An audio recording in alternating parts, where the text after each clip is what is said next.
All right, hi, this is Paul from Illiana Instrumentation, and I want to show you how to use the Additel 914A pressure pump. It had a couple unique features that may not be obvious, so I'm going to go over them. There's two pressure fittings here. One of them typically is used for putting your standard in. The other one is for putting the unit under test. Typically a pressure gauge or transmitter. They recommend putting the one under test in the right side in case any material from the unit under test gets into the unit here. There's a little vent plug here that you can take out, and I guess the theory is that some of the particulate matter would settle down here and could be blown out of the machine. When you are going to do a pressure calibration, you need to attach your pressure standard, and this is the part that I wanted to go over and show you some things that may stump you. There's a very nice quick disconnect fitting on here, and as most people that have done a bunch of pressure work, Teflon tape is usually our friend. We want to put Teflon tape on everything, put it on the threads, because that's the sealing surface. In this particular device, Teflon tape is not the way to go.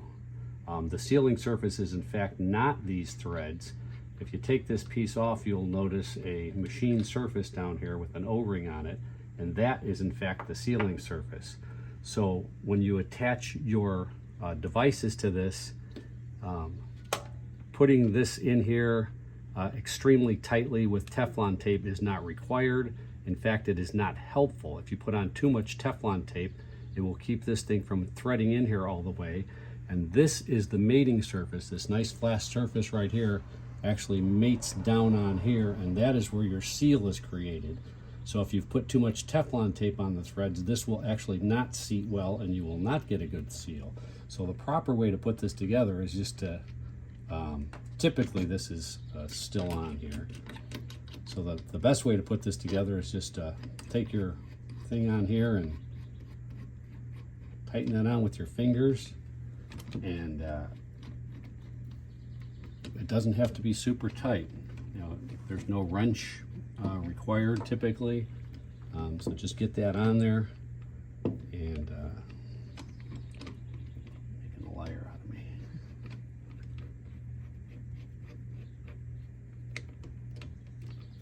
And that's it. It's tight. Then you're going to put your test gauge over here in the same manner. Again, this one's got a little Teflon tape on it, which I'm just going to leave on here. But you know, you would just tighten this on here.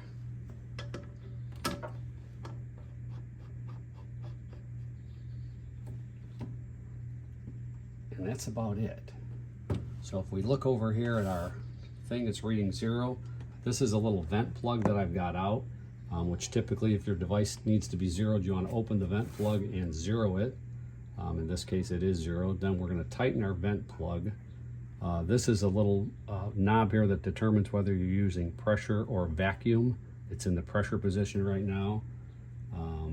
This is a isolation valve which needs to be open right now, which will allow the pump to pressurize the system. So we're going to give it a little pressure, a couple pumps, maybe get it to 40. Now at that point in time,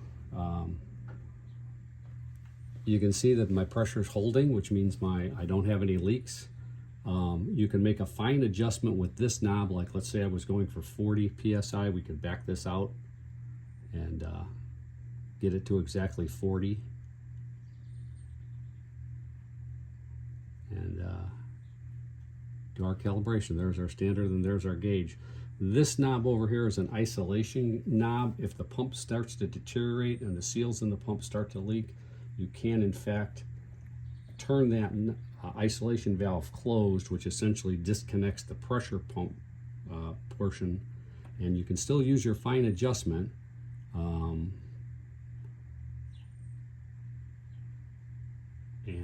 That works fine.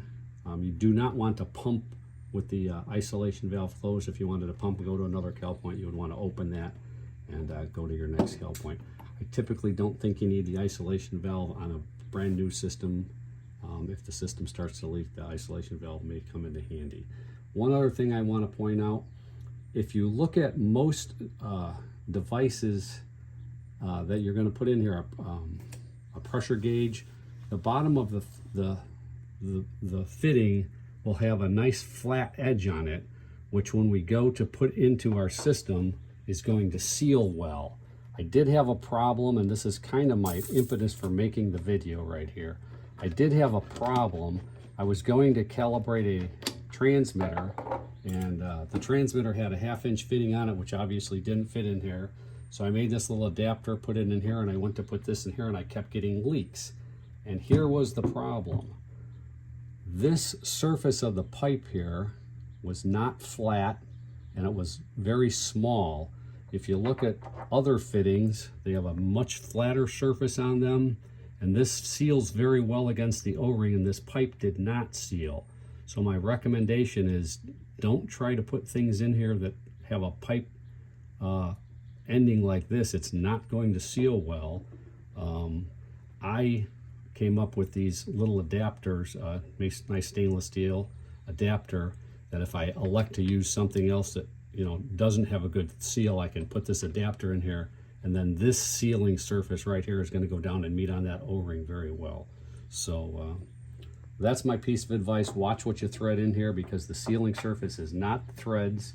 It is in fact on that bottom surface, and putting Teflon tape on here actually is not your friend, because that's not the sealing surface. So that was my little tip. It's a great pump, seems to hold pressure very well, has a nice vernier adjustment, and the quick fittings make for very quick connection once you learn how to use them, and you don't typically need any wrenches. You just hand tighten everything, and it seems to work very well. So hope that helps someone out in the future, because this little fitting fought with me for quite a while. So that's it. If you have any questions, give us a call at Illiana Instrumentation. We'd be happy to help you out. Thank you.